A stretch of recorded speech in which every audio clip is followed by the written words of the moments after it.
Jemaat Tuhan silakan duduk. Wow. Banyak dari rekan-rekan profesional ya. Tapi excited banget hari Minggu ini, amin. Waktu saya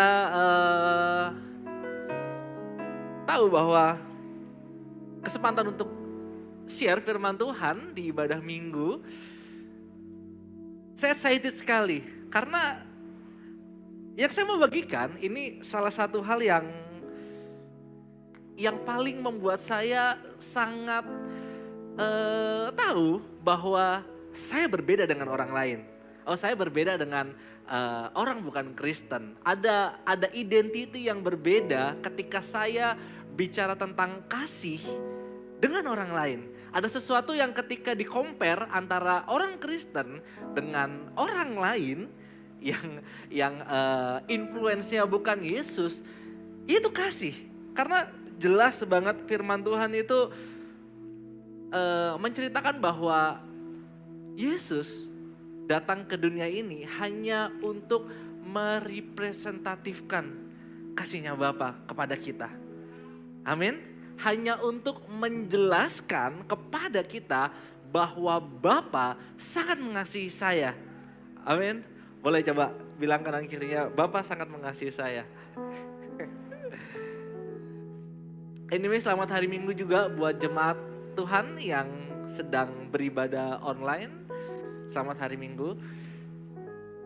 Saya akan mulai dengan satu firman Tuhan. Yohanes 1 ayat 14. Saya bacakan. Firman itu telah menjadi manusia dan diam di antara kita. Dan kita telah melihat kemuliaannya, yaitu kemuliaan yang diberikan kepadanya sebagai anak tunggal Bapa, penuh kasih karunia dan kebenaran. Ada satu kemuliaan yang Tuhan berikan kepada Yesus. Supaya apa? Supaya ketika Yesus tinggal di dalam saya, benar ya? Benar ya? Waktu saya terima Tuhan Yesus sebagai Tuhan dan Juru Selamat, dia kan tinggal dalam saya. Supaya Yesus tinggal dalam saya dan saya mengalami kemuliaannya Bapa sebagai anak. Saya mau share sedikit pengalaman saya. Satu kali 3 tahun lalu saya bekerja di satu kantor multinational company. Saya berpikir bahwa ini the best company yang saya pernah dapat gitu ya. Dan saya akan berkarir di sini dan so far semuanya bagus-bagus saja. 1 tahun saya berjalan bekerja di kantor itu semuanya bagus. Saya sebagai supply and product kurang lebih kayak gitu ya. Singkat cerita mungkin 1 tahun lewat beberapa bulan, ada fraud di kantor saya. Ada fraud dan tiba-tiba saya dipanggil. Saya dipanggil karena saya dipanggil gitu ya. Wah, saya bingung kenapa saya dipanggil ya. Terus waktu saya duduk dibilang kita ada fraud sekitar sekian lah gitu. Dan suspeknya adalah kamu katanya. Hah? Saya kaget. Sekarang produk. Fraudnya dari mana? Iya, ini gini. Ada direktorat lain, salah satu manajer, peer saya juga, makanya bisa begini gitu ceritanya ya. Nggak tahu saya bagaimana ceritanya, membuat saya jadi suspek lah gitu. Tapi ini sangat personal. Anyway, ini sangat personal. Maksudnya case ini personal gitu ya, personal to personal. Waktu saya tahu itu, saya cuman bilang, saya sama sekali nggak cheating. Jelas ya, mobil saya masih itu aja. Waktu itu saya mau merit kalau nggak salah, lagi nabung buat merit. Dan saya bilang juga, rencana pernikahan saya juga cuma di gereja, nggak pindah ke gedung yang lebih besar gitu. Oh nggak bisa gini, kita harus cek semua rekening kamu yang ada. Oke. Cek sampai sekitar 1 bulan kurang lebih saya dinonaktifkan sementara, tapi puji Tuhannya masih mendapatkan gaji. Enak juga ternyata kayak gitu ya, dinonaktifkan masih mendapatkan gaji gitu. Lalu saya bilang sama istri saya, waktu itu kita masih dating, saya bilang, kok begini ya gitu. Padahal pekerjaan saya bagus loh di sini gitu. Tapi kenapa kayak gini sih? Terus karena chief saya tahu saya nggak ngelakuin apa-apa, chief saya bilang kayak gini sama saya. Mau nggak kita bongkar semua. Jadi satu direktorat ya. Direktorat itu kita bongkar semuanya dan kita buktikan bahwa lu nggak salah, katanya gitu kurang lebih. Terus saya bilang kayak gini sama chief saya. Saya bilang yang pertama, di dalam kekristenan saya diajarkan untuk mengasihi. Yang kedua, yang saya tahu adalah Tuhan yang menjadikan saya kaya, supaya saya tidak pernah menguranginya. Kalau misalkan tujuannya itu untuk mengklarifikasi, untuk membuat saya semakin kaya, saya nggak mau. Saya bilang gitu, kurang lebih kayak gitu. Akhirnya saya bilang sama chief saya, udah gini aja, saya juga nggak suka nggak kerja tapi digaji gitu. Bagaimana kalau saya resign? Saya bilang gitu ke chief saya. Chief saya bilang, jangan, karena lu nggak salah, kita harus klarifikasi, kita harus gini, kita harus jatuhkan orang ini gitu. Saya bilang enggak, saya nggak mau gitu, saya nggak mau. Singkat cerita, dari saya ngomong nggak sampai 1 minggu saya ditelepon sama salah satu company yang lumayan besar dan dia bilang, bisa nggak kita hijack kamu katanya. Saya bilang bisa gitu kan. Oke, apa aja yang kamu mau? Saya kasih tahu gini. Kata dia, kapan kamu bisa onboarding di sini? Saya bilang 30 hari sejak hari ini. Karena saya kan lagi ngajuin resign. Akhirnya saya resign. Sebelum saya resign, saya ketemu sama orang ini. Saya ketemu, kita ngobrol, makan bareng kalau nggak salah. Terus saya nggak bahas apa-apa dan dia nanya, gimana kerjaan lu, kata dia. Hebat juga dia ini mentalnya. Saya bilang, oh iya bagus puji Tuhan. Orang Kristen juga anyway. Saya bilang, saya mau pindah. Oh gitu, kenapa kamu pindah? Biasanya kayak gitu kan ya. Di dalam perselisihan kan banyak apa sih namanya, play victim ya. Kayak gitu ya. Kenapa kamu pindah? Ada apa bro gitu kan. Terus jawaban saya enak banget. Saya bilang kayak gini, gue ditawarin yang lebih bagus gitu, jauh lebih bagus daripada yang di sini gitu. Oh gitu, iya. Akhirnya saya resign. Sekarang saya kerja di perbankan. Beberapa waktu lalu, 2 bulan lalu saya ditelepon sama chief saya. Chief saya udah naik lagi jabatan. Dia bilang, sekarang saya punya kuasa buat tarik lu katanya. Kita butuh orang kayak lu. Wah, gak bisa. Udah gini deh, kita makan siang aja. Kita makan siang, lu pilih tempat makan siang, kita ngobrol. Gue mau kasih tahu lu berita baik katanya. Gini deh, berita baiknya dulu apa? Lalu chief saya bilang kayak gini, orang yang jatuhin lu, dia dikeluarin secara gak hormat. Karena ada fraud. Jadi fraud yang dibikin ke saya tuh nyata ya kurang lebih gitu ya. Terus, oh gitu. Oh, lu gak seneng? Enggak.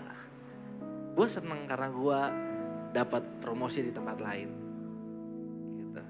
Terus saya bilang ke dia, tapi gue pikir-pikir ya nanti ya, saya mau balik atau enggak. Tapi saya pikir-pikir dulu. Tapi saya mau kasih tahu ke jemaat Tuhan bahwa kalau saya berhenti mengasihi orang, saya lebih memilih untuk memikirkan diri saya. Firman Tuhan bilang di 2 Timotius 3 ayat 1-5, bahwa akhir-akhir ini akan datang masa yang sukar anyway. Ini bukan satu masa yang sukar yang akan dialami sama semua orang, enggak.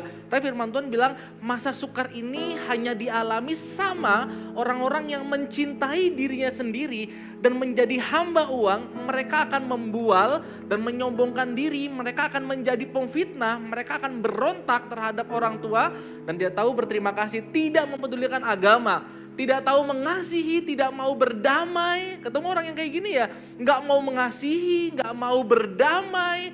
Terus sukanya menjelekkan orang, gak dapat memekang diri, garang, tidak suka yang baik. Bilang masa sukar ini akan datang di akhir-akhir zaman ini. Dan itu akan ada dalam hidup orang-orang seperti ini. Bukan satu masa yang akan dialami semua orang, bukan. Tapi adalah masa yang akan dialami sama orang-orang yang hidupnya seperti ini.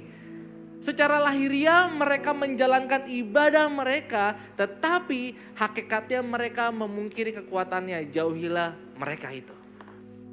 Amin. Amin. Jemaat Tuhan, ada hal yang penting bahwa kalau saya memilih untuk membenci orang tadi, lalu oke, yuk kita hancurkan dia, yuk.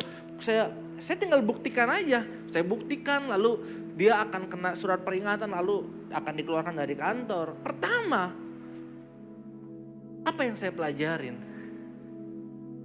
Gak ada. Yang kedua, orang akan mengerti bahwa saya adalah orang yang suka padahal yang gak baik. Kan itu sesuatu yang gak baik terjadi sama orang lain. Benar ya? Dan yang ketiga, akan datang masa sukar buat saya. Karena apa? Karena momen ini saya gak bisa ngelewatinnya. Saya cari shortcut yang lain. Saya berbeda dengan anak-anak Tuhan. Anak Tuhan punya identitas yang berbeda. Amin. Dibilang di dalam Yesus telah dianugerahkan semua kasih dan kebaikan Bapa. Di dalam Yesus. Dan ketika kita bilang, oke, saya Kristen, artinya adalah di dalam saya ada Kristus. Kalau di dalam saya ada Kristus, artinya adalah saya akan penuh dengan kasih Bapa. Karena apa? Karena Yesus adalah represent dari kasihnya Bapa. Jadi kalau ada Yesus di dalam saya, orang harus melihat kasih Bapa. Amin. Amin jemaat Tuhan, orang harus melihat kasih Bapa dalam hidup kita. Amin. Jadi no choice. Gak ada pilihan lain selain mengasihi orang. Gak ada pilihan lain. Jemaat Tuhan mau berlama-lama di dalam dendam, mau berlama-lama di dalam kedengkian, mau berlama-lama di dalam permusuhan, mau berlama-lama di dalam hal yang negatif. Selalu pertanyaannya adalah sampai kapan? Apakah sampai masa sukar itu datang? Lalu kita akan bertobat. Harusnya kalau kita tahu firman Tuhan dan kebenarannya, kita akan move dari hal yang negatif. Amin. Tahu gak masa sukar itu apa? Masa sukar bukan tentang kita gak punya uang, bukan. Seperti cerita saya tadi ya. Satu kali akan ada orang datang kayak gini ke saya. Sambang, lu sih baik, tapi karena lu yang membuktikan dia bersalah, dia jadi keluar dari kantor. Iya, image saya akan jadi tidak baik. Dan orang jadi gak percaya sama saya. Orang akan melabel saya bahwa saya tidak penuh dengan kasih. Saya pendendam. Baik sih, tapi pendendam. Dan masa sukar itu akan datang. Oke? Matius 3 ayat 17. Firman Tuhan bilang, kita baca sama-sama jemaat Tuhan. 1, 2, 3, baca. Lalu, inilah anak.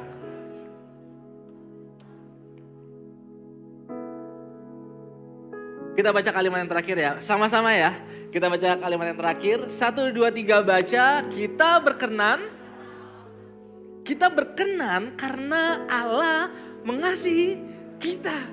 Amin. Kita berkenan karena Allah mengasihi kita.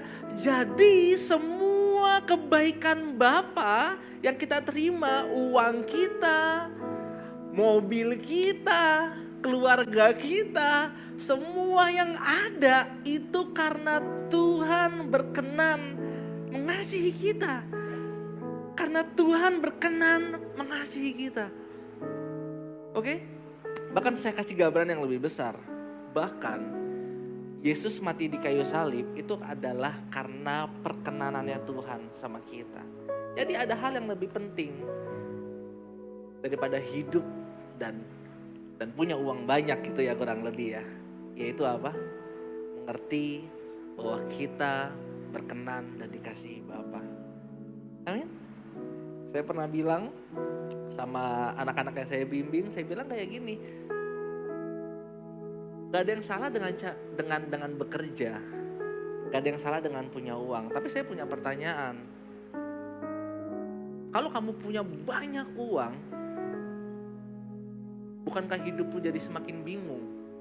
Mau simpan di mana? Mau diapakan uangnya? Bener ya? Mau di gimana? Bener gak? Nggak punya uang juga bingung. Bener ya? Punya satu bisnis, bingung. Kayak cuma satu deh. Punya 4, bingung juga. Kok 4? Udah 4 di maintenance. Gimana cara maintainnya? Bingung. Karena apa? Selama kita masih di dunia ini dan hidup seperti dunia, kita akan bingung. Padahal sebenarnya Tuhan tuh kasih sesuatu dalam diri kita, yaitu namanya kasih. Amin. Ini dia, Yohanes 14 ayat 27. Damai sejahtera aku tinggalkan bagimu, damai sejahtera aku berikan kepadamu, dan apa yang ku berikan sama-sama tidak. Janganlah gelisah dan gentar hatimu. Amin. Firman Tuhan bilang damai sejahtera ku berikan kepadamu. Dan yang ku berikan ini berbeda dengan yang dunia berikan. That's why saya bilang, hey, kalau kamu mencari apa yang dunia berikan, kamu tidak akan pernah damai sejahtera. Kalau kamu gak damai sejahtera, isinya adalah uring-uringan. Benar ya? Gak bisa tidur, asam lambung naik. Dia udah muncul penyakit tuh, asam lambung naik, asam urat, semuanya asam. Gitu. Masuk rumah kok asam ya? Belum mandi sebenarnya ya. Tapi kalau misalkan kita nggak ada damai sejahtera, firman Tuhan bilang kalau kamu tidak hidup dalam damai sejahtera Tuhan, kamu akan memilih hidup di dalam damainya dunia. Damainya dunia hanya ketika punya uang banyak. Benar? Benar gak sih? Punya pekerjaan yang bagus. Hanya itu. Itu bagus, itu bagus. Tuhan pasti janjikan itu buat kita. Untuk kita terima. Benar? Amin. Yes.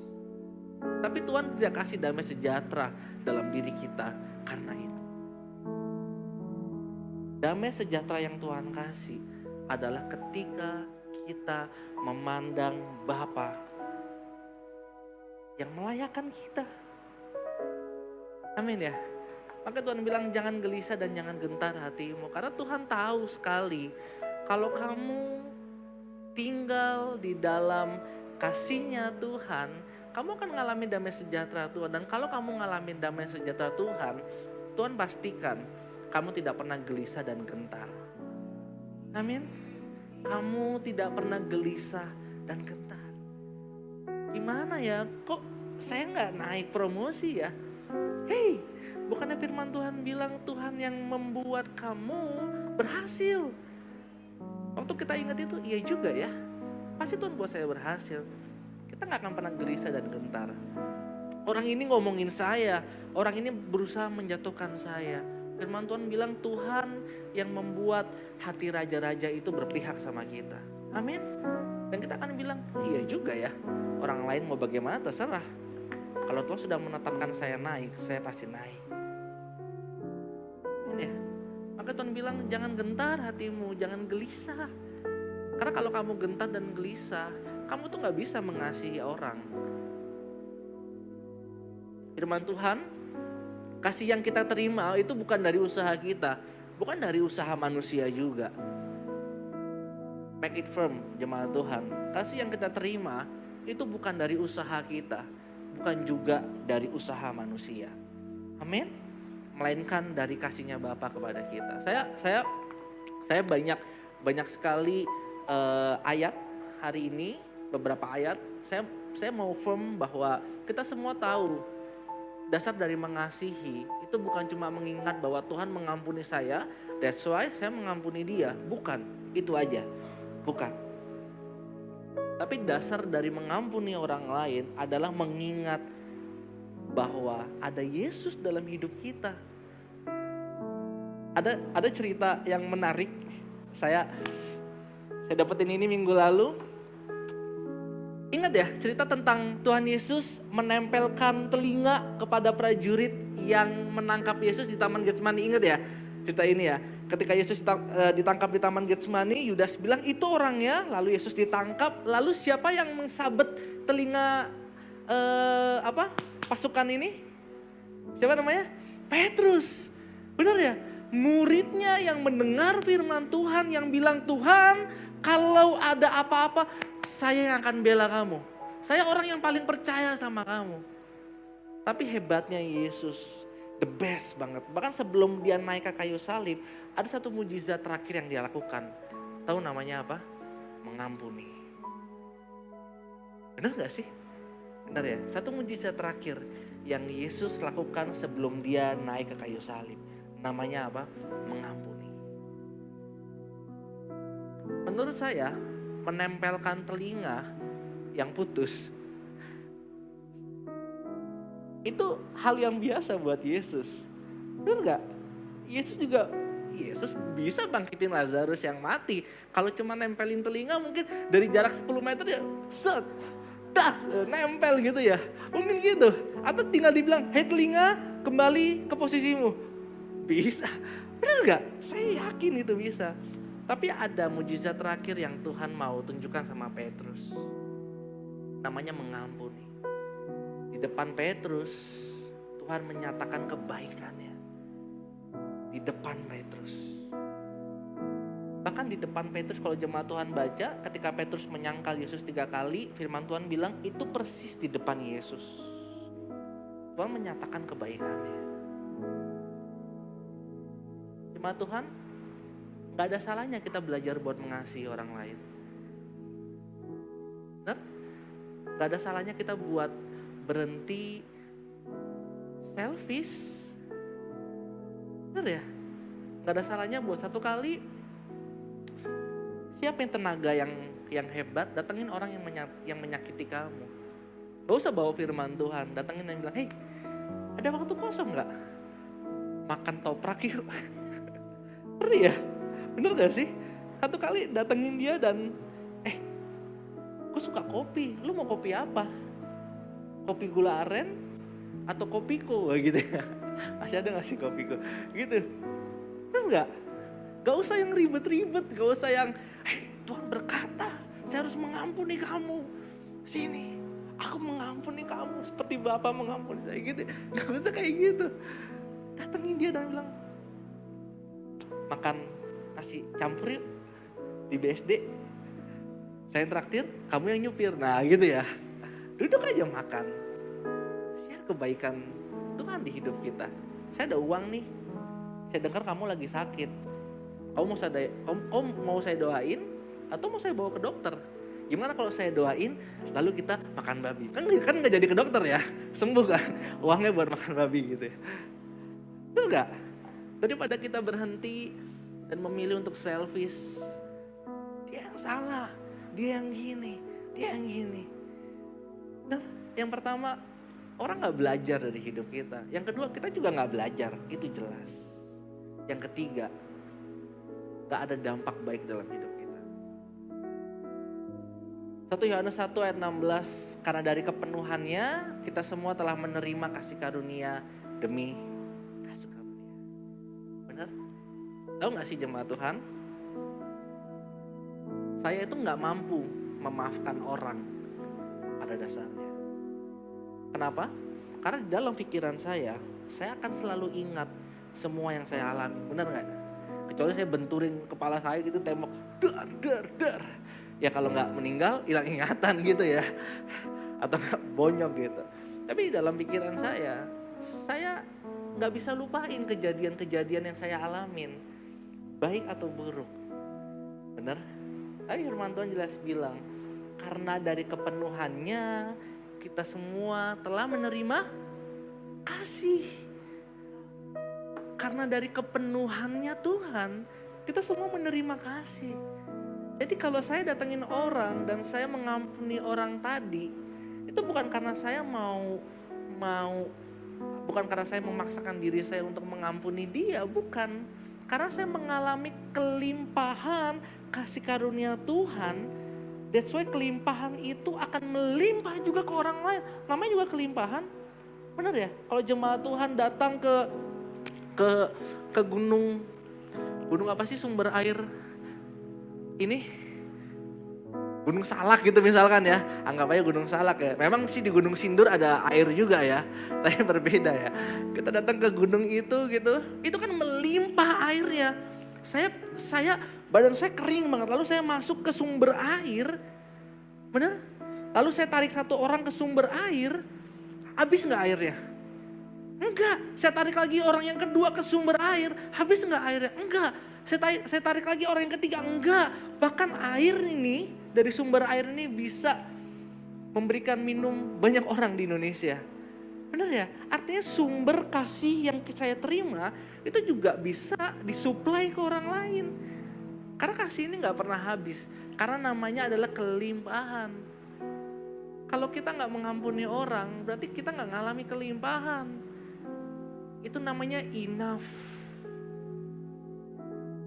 Bener gak? Amin ya. Jadi harusnya gampang banget loh mengasihi orang. Sangat gampang. Firman Tuhan bilang, sama-sama kita baca. Satu, kita baca dengan ini ya, excited ya. Yohanes 15 ayat 9. 1, 2, 3, baca. Seperti Bapa, ya. Yes. Terakhir kita baca ya. Tinggallah di dalam. Oke, terakhir, tinggallah di dalam kasihku. Amin. Tinggallah di dalam kasihku, kata Tuhan. Amin. Don't stop loving others, kata Tuhan. Tinggal di dalam kasihku. Jangan kemana-mana. Jangan kemana-mana. Tinggal dalam kasih Tuhan. Anyway, tinggal dalam kasih Tuhan itu gak cuma membuat kita mampu mengampuni orang, tidak. Tapi tinggal di dalam kasih Tuhan membuat kita tahu bahwa Tuhan enggak mungkin enggak kasih saya project. Enggak mungkin enggak naikin grade saya. Enggak mungkin enggak kasih saya promosi di kantor. Benar? Enggak mungkin enggak memberkati anak saya. Anyway, saya baru punya anak. Ngurusin newborn. Ya mungkin jemaat Tuhan lebih ahli gitu ya dalam menghandle newborn gitu. Saya nggak pakai helper, jadi hanya saya dan istri saya aja. Puji Tuhan saya bekerjanya di rumah, hybrid segala macam, jadi masih bisa handle. Waktu saya pertama kali anak saya lahir, ada hal yang saya bingung gitu. Ketika dia nangis, ini kenapa ya? Bisa nggak kamu ngomong? Saya sebagai bapak pasti akan saya lakukan. Minta apa saya lakukan. Gitu. Tapi saya nggak ngerti ini apa gitu. Tapi kata dokternya, Bapak Ibu harus belajar ya bahasa bayi.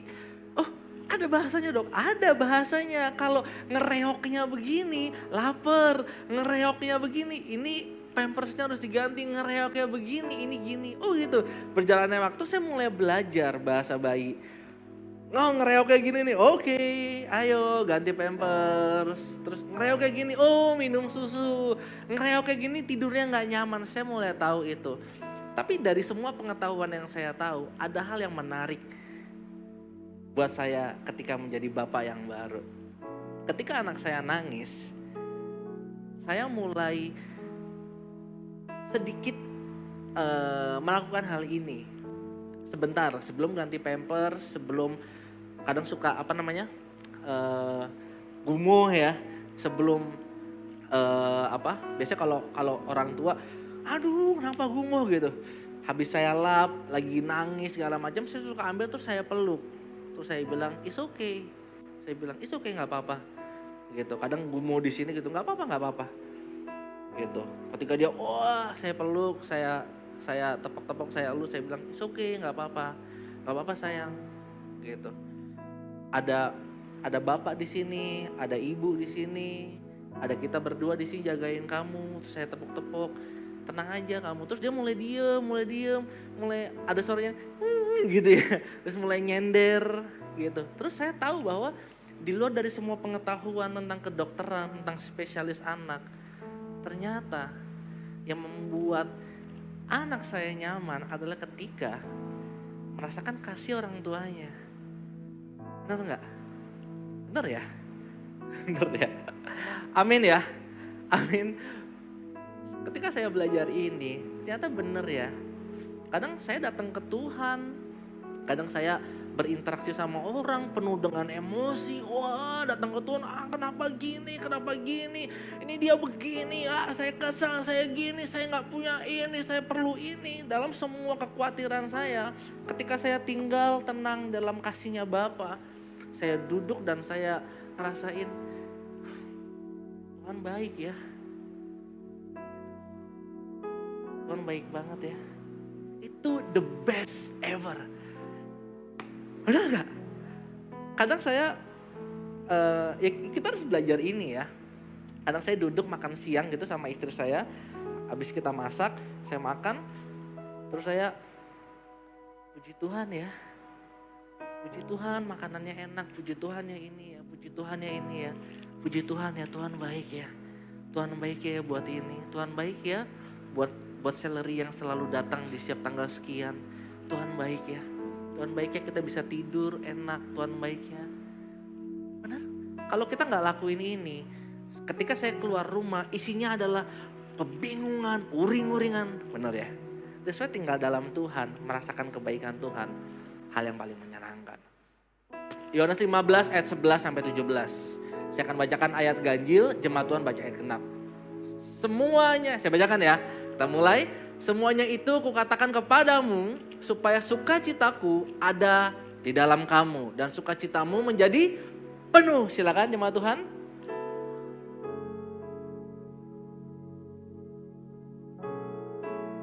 Inilah perintahku supaya kamu saling mengasihi seperti aku mengasihi kamu. Ayat 13, tidak ada kasih yang lebih besar daripada kasih seorang yang memberikan nyawanya untuk sahabat-sahabatnya. Silakan.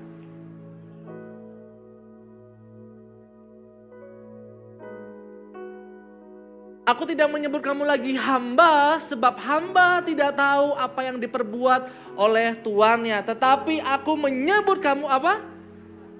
Karena aku telah memberitahukan kepadamu segala sesuatu yang telah kudengar dari Bapa. Sebentar, ini kan pertanyaan kan? Kamu tahu nggak apa yang Bapa kasih tahu kepadaku? Tuhan bilang aku tidak menyebut kamu lagi hamba. Tahu ya hamba ya? Biasanya ya kerjaannya hamba ngapain? Makan siang ngegosip. Nah gitu ya, bener ya. Kalau di kantor biasanya kayak gitu kan. Makan siang ngegosip, ngedumel gitu. Aduh, itu kan kayak gitu ya. Capek banget lagi, aduh nyebelin banget. Itu kerjaannya hamba. Tapi Tuhan bilang, hey aku tidak lagi menyebut kamu hamba. I call you friend. Ada satu message yang Bapak kasih sama aku kata Tuhan. Dan aku mau share ini sama kamu. Ini dia. Bukan kamu yang memilih aku, tetapi aku yang memilih kamu. Dan aku telah menetapkan kamu supaya kamu pergi dan menghasilkan buah. Sampai ini belum ketahuan apa sih message-nya. Tuhan cuma bilang, hey kamu akan berbuah banyak dan kamu harus pergi dan menghasilkan buah. Amin. Dan buah itu tetap supaya apa yang kamu minta kepada Bapa dalam namaku diberikannya kepadamu. Terakhir kita baca sama-sama. 1, 2, 3 baca. Inilah. Iya. Ini message-nya. Tuhan bilang kasihilah seorang akan yang lain. Loving others, kata Tuhan. Kamu cuma bisa dibilang sahabatku kalau kamu mengasihi seperti aku mengasihi, katanya. Saya berharap jemaat Tuhan gak kayak ayat yang tadi awal saya share. Akan datang masa-masa yang sukar sama orang-orang yang tamak. Orang-orang yang gak mau memaafkan, orang-orang isinya dengki, orang-orang yang isinya adalah kepahitan, orang-orang yang tidak mau mengampuni, orang-orang yang tidak suka sama hal yang baik. That's why Tuhan tidak panggil orang-orang seperti ini sahabat. Bukan Tuhan tidak panggil aja, tapi tidak bisa dipanggil. This is like unfit for use. Ya, ada satu gedung di sini dulu unfit for use. Atau di mana? Di TBC Matupang kalau nggak salah ada satu gedung yang unfit for use. Gedungnya udah jadi, udah besar gedungnya. Gedungnya kokoh banget tapi unfit for use. Banyak orang Kristen yang seperti ini, unfit for use. Punya pekerjaan sih, punya karir sih, punya banyak uang, punya keluarga. Kayaknya orangnya baik deh, kayaknya gini deh, tapi unfit for use. Di dalam dirinya dia gak pernah mau memaafkan orang, gak pernah mau mengampuni orang, nggak pernah mau mengasihi orang, nggak pernah mau memberi, selfish, semuanya tentang saya, dan saya. Tapi saya berharap ketika Tuhan panggil jemaat Tuhan dan saya adalah sahabat, ada satu identitas yang kita miliki dan orang lain gak miliki. Namanya adalah kasih. Kasih. Makanya saya sama istri saya bilang sama istri saya, tolong stop saya kalau saya mulai ngomongin orang. Begitu juga dengan istri saya, begitu juga dengan ministry yang saya gembalakan. Saya bilang gak ada satupun orang di ministry ini boleh bergosip. Saya bilang, lu gak punya hak buat bergosip, lu cuma punya hak untuk mengasihi orang. Gitu. Semua yang tidak karena kasih itu akan stuck di dalam diri kita, semuanya. Percaya deh, semua yang tidak karena kasih itu akan stuck dalam diri kita. Kepahitan, kedengkian, semua yang kita punya kebanggaan kita itu akan stuck dalam diri kita. Mungkin kita pikir orang akan melihat kita hebat. Enggak ada. Tuhan cuma panggil kita untuk hidup mengasihi orang lain. Ngasih apa? Ngasih semua yang kita bisa kasih. Do your best. Saya bilang sama beberapa orang, kalau ada orang datang dan pinjam uang sama kamu dan kamu nggak mau pinjemin uang kamu, it's okay. Bilang nggak bisa, tapi don't stop loving others. Jangan berhenti mengasihi dia. Ngerti ya? Kalau kamu punya uang dan kamu mau ngasih ke dia, kasih aja lebih baik. Tapi jangan membuat kamu berhenti mengasihi dia. Amin. Terakhir, 1 Korintus 13 ayat 1 sampai 8. Saya akan bacakan ayat 1, jemaat Tuhan ayat berikutnya dan seterusnya ya. Sekalipun aku dapat berkata-kata dengan semua bahasa manusia dan bahasa malaikat, tetapi jika aku tidak mempunyai kasih, aku sama dengan gong yang berkumandang dan canang yang gemerjing. Silakan.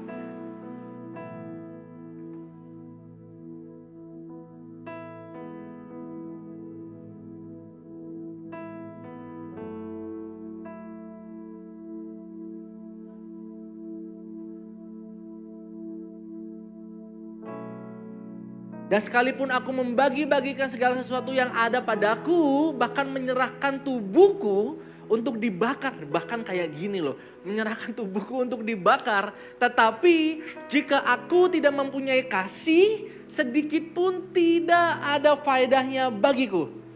Next.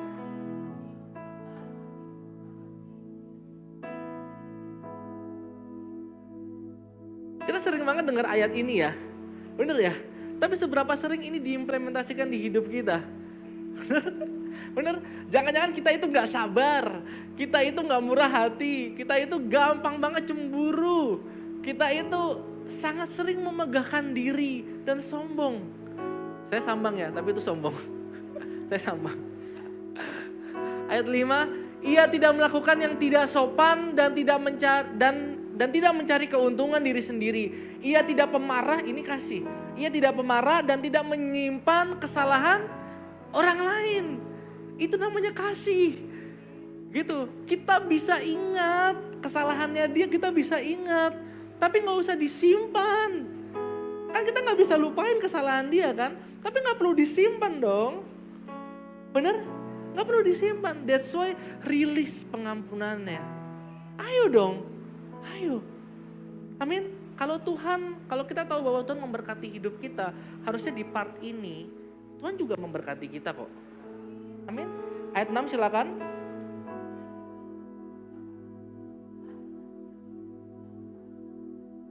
Ia menutupi segala sesuatu, percaya segala sesuatu, mengharapkan segala sesuatu, sabar menanggung segala sesuatu.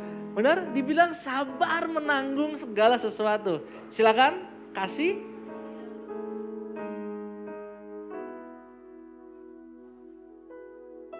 Banyak orang yang ribut masalah, kok saya nggak dengar nubuatnya ya, kok saya tidak mengalami bahasa roh ya, kok saya nggak tahu pengetahuannya. Orang ribut sama ini, maka tadi saya bilang waktu kamu mau mengampuni orang gak usah ribet. Gak usah, firman Tuhan berkata, aku mengampuni kamu seperti Bapa mengampuni kamu. Kamu sekarang menjadi anak saya, gak usah ribet. Firman Tuhan bilang semuanya itu akan lenyap pada waktunya. Tapi kasih tidak pernah hilang sampai kapanpun. Benar? Kasih aja gak pernah hilang sampai kapanpun. Masa kita hilang? Amin ya. Benar ya. Terakhir saya bacakan. Doa yang terakhir.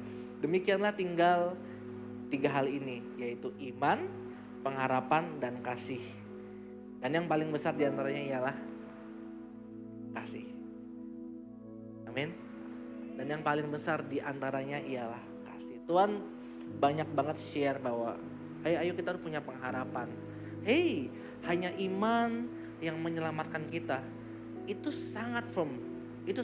Tapi Tuhan bilang dari 3 hal ini yang paling besar adalah kasih. Benar? Sekali percaya sama Yesus adalah Tuhan dan Juru Selamat, kita akan diselamatkan. Sekali percaya. Tapi kasih itu gak cuma sekali. Benar? Keselamatan itu sekali diberikan sama kita. Tapi kasih setiap detik hidup kita harus menggambarkan kasih buat orang. Saya undang jemaat Tuhan untuk bagi berdiri.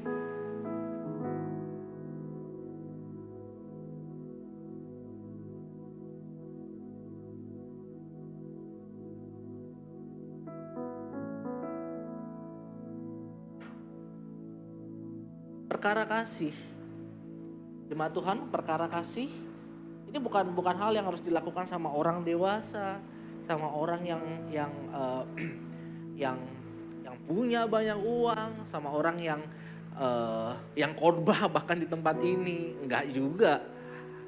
Perkara kasih ini dilakukan sama orang yang dipanggil sama Tuhan dengan panggilan sahabat.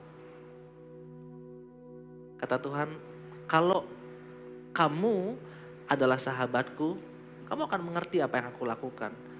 Dan Tuhan datang ke dunia ini hanya satu, represent kasihnya Bapa. Amin. Jangan buang-buang waktu kita, gak enak tahu. Gak mengasihi orang, kita akan di situ-situ aja. Orangnya udah belajar kemana-mana, orangnya udah mengalami banyak hal, kita di situ-situ aja.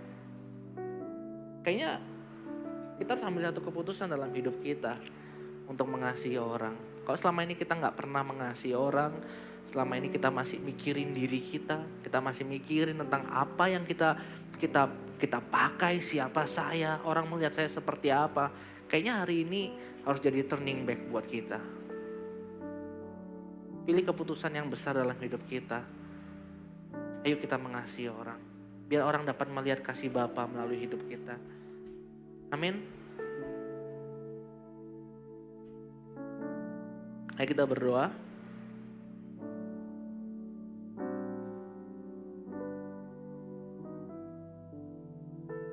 Aku berdoa dalam nama Tuhan Yesus. Waktu kami dengar firman Tuhan, waktu kami mau komit tinggal dalam kebaikan Tuhan, tidak cuma jadi orang Kristen, datang gereja, berjemaat, melayani saja. Tapi kami memilih satu step yang baru. Itu jadi sahabatnya Tuhan. Sahabatnya Tuhan adalah represent. Seperti apa sahabat saya? Kalau saya bergaul dengan orang yang baik, saya harus jadi orang yang baik. Karena saya bersahabat dengan orang baik. Kalau saya bersahabat dengan Yesus, harusnya hidup saya itu menggambarkan siapa sahabat saya. Aku berdoa dalam nama Tuhan Yesus, Tuhan memampukan engkau untuk menjadi kasih buat banyak orang. Tuhan memampukan engkau untuk mengampuni banyak orang. Bukan karena engkau hebat, bukan karena engkau melayani, tapi karena engkau mengalami kepenuhan, bahkan kelimpahan kasih Bapa. Tuhan baik buat hidupmu. Tuhan baik buat hidupmu. Tuhan sangat baik buat hidupmu. Saya mau berdoa buat jemaat Tuhan yang sedang sakit. Pegang bagian yang sakit.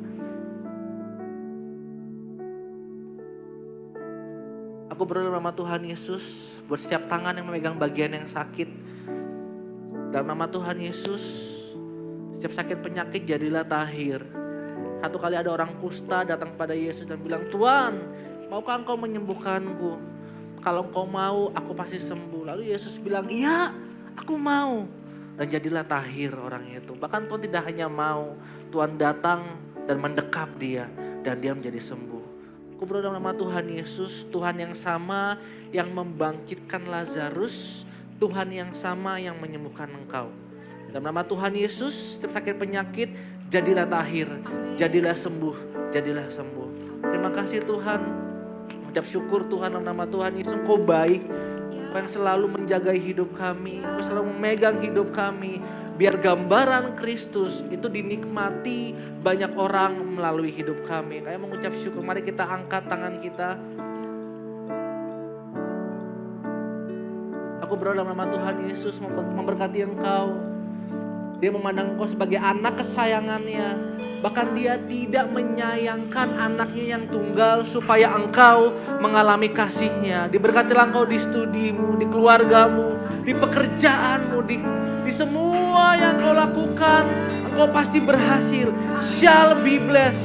Semua yang kau pegang pasti berhasil.